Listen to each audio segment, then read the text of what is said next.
From my earliest memories, there was always this undeniable urge not to just participate, but to shape, to build, to bring something into existence that wasn't there before. It felt less like a hobby and more like breathing, a fundamental need to create. The stage has always been a powerful draw. For a decade, I found myself stepping into a portal to another time, the Renaissance Fair. It wasn't just about the costumes and the fun. It was about immersing myself in a vibrant tapestry of history and fantasy.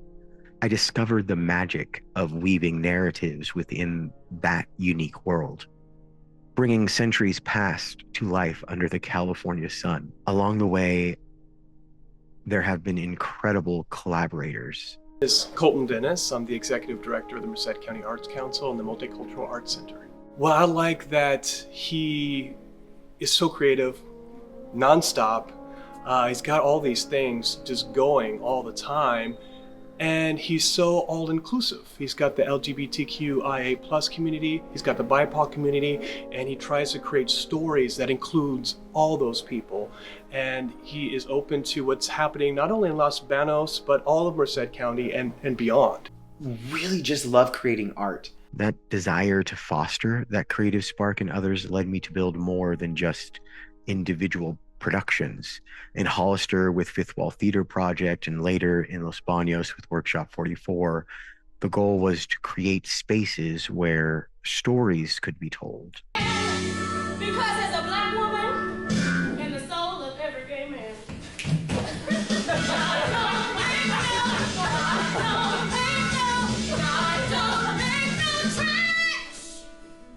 Where talent could flourish and where the community could connect through the power of live performance.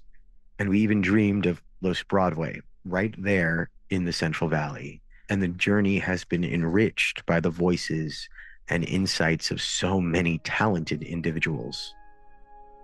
When the world of live theater came to an abrupt halt, the creative fire within me refused to be extinguished. The camera became my new stage. Isolation became the birthplace of new stories, leading to The Last Gasp. Born from a desire to explore themes of identity, connection, and raw realities of life, these films became a deeply personal and unfiltered expression. There is this tendency that film is done this way. You have craft services, you do this, like you do this, you like, this is my understanding and perspective of film, and this is the way it always must be. This is the right way. That the right way is this Eurocentric white way of doing things. I don't want to create that way, because those rules box you in, and they keep you in a place where you are now telling a story from a person of color's point of view using white people or Eurocentric rules. That doesn't work. But Last Gasp was just the beginning of this cinematic exploration. With an Oscar-winning movie, I wanted to collide horror and humor, using queer experience as a lens to examine past traumas. And then there's An American Posada, a nostalgic nod to classic television, yet infused with contemporary themes of diversity and community, set in the unique world of Trilberry. Genuinely, when I came into film, I didn't really know much. I knew what I liked. As a director, I knew what connection and acting was, because I've done that for 20 years, and that was never my issue. The storytelling wasn't my issue. It was what film is as its own art form.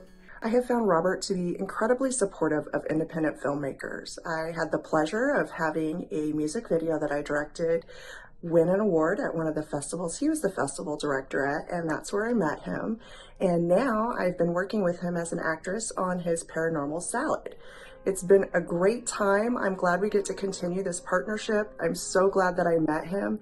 And I think that what we're doing with the Paranormal Salad universe is incredible, and I can't wait for it to all come together.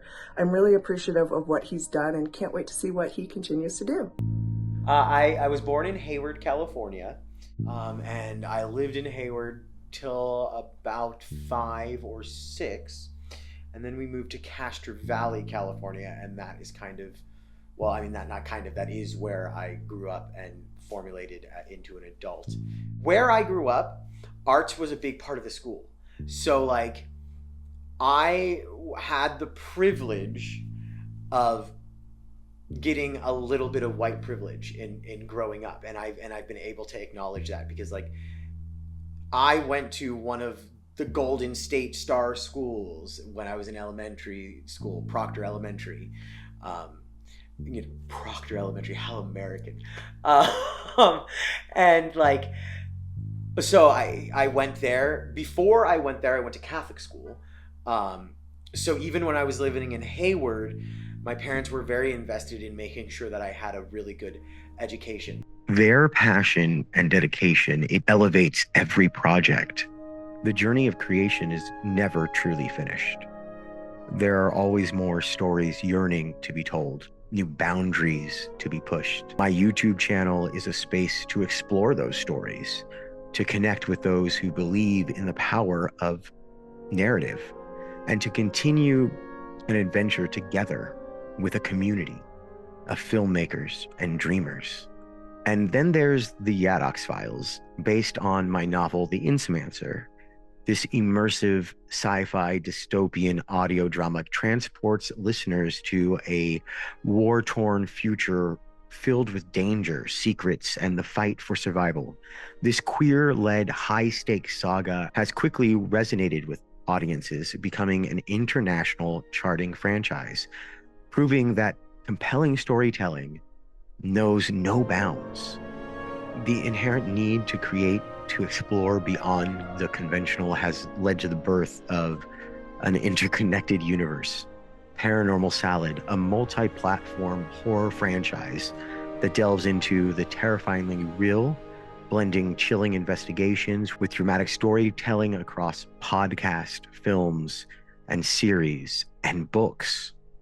What began as a seed of an idea has now blossomed into the globally recognized entity with our flagship podcast, The Dressing, consistently charting as a top paranormal pick in the UK, Australia, and Canada.